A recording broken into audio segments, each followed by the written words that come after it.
Welcome to Disney's Magic of Storytelling podcast, brought to you by WakeMed Children's, because inside every child is a story waiting to be told. Our storyteller is ABC 11 meteorologist Dawn Schweneker. Welcome to Mickey and Friends' Mickey's Slumber Party. Pluto, I have a wonderful idea, Mickey Mouse said one rainy afternoon. Let's invite our friends over for a slumber party tonight. Pluto barked happily. They'd been stuck inside all day and he was ready for some excitement. While Mickey called his friends, Pluto dragged sleeping bags and pillows into the living room, and soon he and Mickey were ready for their party.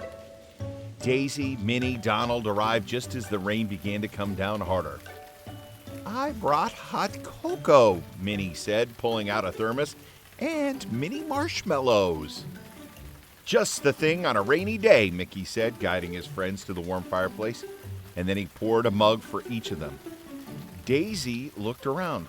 Where's Goofy? She asked. Mickey frowned. He couldn't make it, he said. Outside, the wind was blowing hard enough to make the trees sway. Storm clouds covered the moon, bolts of lightning zapped through the darkness, illuminating the raindrops that were splashing down. You know what this is perfect weather for? Mickey asked. Scary stories, and I know just the one to tell. And the friends got comfortable. Mickey turned off the lights, and he began his story. Not long ago, in a village not far from here, there lived a young man who wanted to be a magician. The villagers laughed and told them that magic wasn't real, but he worked hard and he finally was able to make things disappear. The villagers still did not believe his magic, and when he made things vanish in front of them, they accused him of tricking them. The magician was angry so that no one believed him, and he began to make the villagers disappear one by one. Soon, everyone in the village had disappeared, but the magician had grown to enjoy making people vanish. So now he wanders the land looking for more victims. He points his long arms at anyone, and he says, boom! A huge crash of thunder shook Mickey's house, and the front door flew open. A great gust of wind blew out the fire, and everyone screamed. It's okay, Mickey reassured them as he got up close to the door. It's just the wind. He tried to flick on a light, but nothing happened. The storm must have knocked out the power. I'll go find some flashlights. Minnie giggled. I was so caught up in Mickey's story, I thought it was the magician coming through that door. Soon Mickey came back with a candle. This is the only thing I could find, he said. I don't know where all the flashlights could be. Mickey, where's Pluto? Daisy asked as the candle lit up their circle.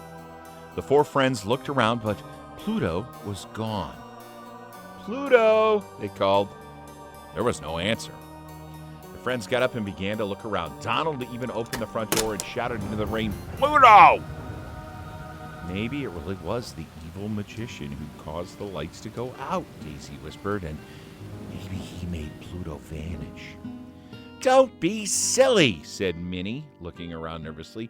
That was just a story Mickey made up to scare us. Right, Mickey? And just then, the door to the basement creaked open. Mickey, Donald, Daisy, and Minnie jumped and turned in time to see a floating white shape entering the room. It's a ghost! Donald cried. He's going to get us! Daisy gasped, hugging on to Minnie. The white sheet slipped away to reveal a familiar face. It's only Pluto, Mickey said happily, going to get his friend. Pluto had gone to the basement to find flashlights, and his mouth was full of them. Daisy hugged Pluto as he and Mickey passed out the flashlights. I'm so glad you're safe, she said. We've been scaring ourselves with silly things while you were gone. We thought the evil magician made you disappear. I think I've had enough scary stories for one night, Mickey said. What should we do now? I know, Minnie said. Since we all have flashlights, why don't we make shadow puppets? That sounds like fun, Donald said. How do you make them? I'll show you, Minnie replied. And Minnie helped Donald move his hands into a particular shape. Then Mickey held up the flashlight behind them, and the shadow turtle appeared on the wall. Wow! Donald exclaimed, and he moved his fingers, and the turtle's head bobbed up and down. Daisy, hold your hands up like this, Minnie said. When Pluto raised the flashlight behind them, a rabbit appeared next to the turtle. Daisy wiggled her fingers, and the rabbit's ears moved. Now we can act out the story of the tortoise and the hare, Minnie said with a smile. As Minnie began to tell the story, Donald and Daisy moved their shadow puppets on the wall, and just then a bright flash of lightning lit up the whole living room, replacing the shadow puppets with the shadow of a huge, long-armed figure standing in the front door. It's the evil magician, Donald shouted. Mickey and Pluto swung their flashlights around to see the frightening figure. Gosh, Goofy said as he stepped through the front door, dropping off his wet poncho. I didn't mean to scare you, but it turns out I can join you for the slumber party after all. Say, who turned off the lights? Mickey told us a story about an evil magician who makes people disappear, Minnie said. We thought you were him. Well, that sounds scary, Goofy said. I know another scary story if you want to hear it. No! All the friends shouted. Goofy held up his guitar. How about a few songs instead, he said. Minnie nodded.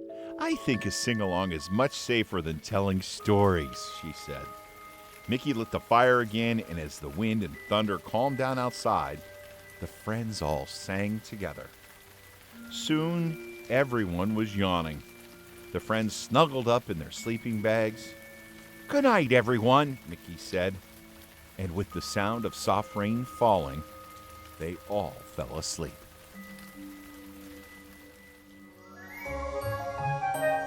WakeMed Children's is proud to support the ongoing enrichment of children in our community and beyond through our sponsorship of the Disney Magic of Storytelling podcast. To learn more about WakeMed Children's, please visit kids.wakemed.org.